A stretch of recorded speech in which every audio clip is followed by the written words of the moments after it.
The Central Park 5 case involved the wrongful conviction of 5 teenagers: Kevin Richardson, Raymond Santana, Antron McCrae, Yusuf Salam, and Corey Wise. These young men, ranging in age from 14 to 16, came from African American and Hispanic backgrounds. Their lives were irrevocably altered by the events following the night of April 19, 1989. The victim in this case was Tricia Mealy, a 28-year-old investment banker who went for a jog in Central Park. She was brutally attacked, raped, and left for dead. The crime shocked New York City and garnered massive media attention. The public and press outcry for justice was intense, creating a highly charged atmosphere. The 5 teenagers were in Central Park on the night of the attack, but there was no physical evidence linking them to the crime. However, under intense police interrogation, they each confessed to being involved in the attack, though their confessions were inconsistent with each other and with the facts of the crime. These confessions were later retracted, with the teenagers stating they were coerced by law enforcement. Their trial was a media spectacle, and they were found guilty based largely on these confessions. They were sentenced to varying terms, with Corey Wise, the oldest, receiving the longest sentence. He spent about 13 years in prison.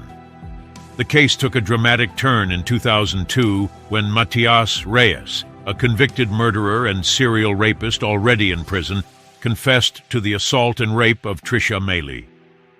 DNA testing confirmed that Reyes was indeed the sole perpetrator of the attack. His confession, along with the DNA evidence, led to the exoneration of the Central Park 5. Their convictions were vacated and they were released from prison. However, the years they lost could never be reclaimed.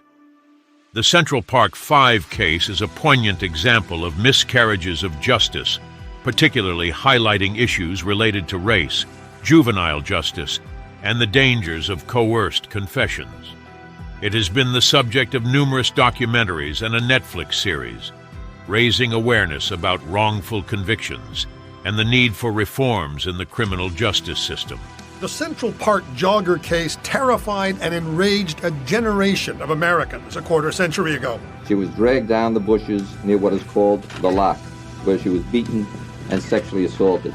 Investment banker Tricia Mealy was almost dead when police found her. She came to personify victimhood in America's big cities.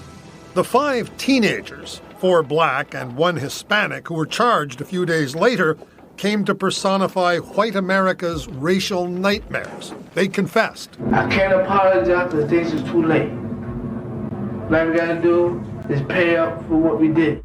The 5 would later claim the confessions were coerced, but they went to prison for long terms anyway. Then, 13 years later, they began to personify something else entirely. Matias Reyes, a serial rapist and murderer, confessed to the crime. His DNA matched what was found at the scene, and the Central Park 5 were cleared. We didn't have the chance to become lawyers, doctors, police officers, firemen. The 5 sued, but New York wouldn't settle. Then, this year, a new mayor took over and quickly paid up. The 5 will receive a total of $41 million. Central Park 5 got to get paid. Today they celebrated and blasted the previous administration. They did everything in their power to resist this type of resolution. Y'all don't really understand what we went through. Y'all tried to dehumanize us as human beings. People called us animals, wolfpack. I have 4 sisters and a mother. I would never do anything to a woman. As for the Central Park jogger herself, Tricia Mealy never accused anyone. When she came out of her coma 12 days after the attack, she remembered nothing. Neil MacDonald, CBC News, Washington.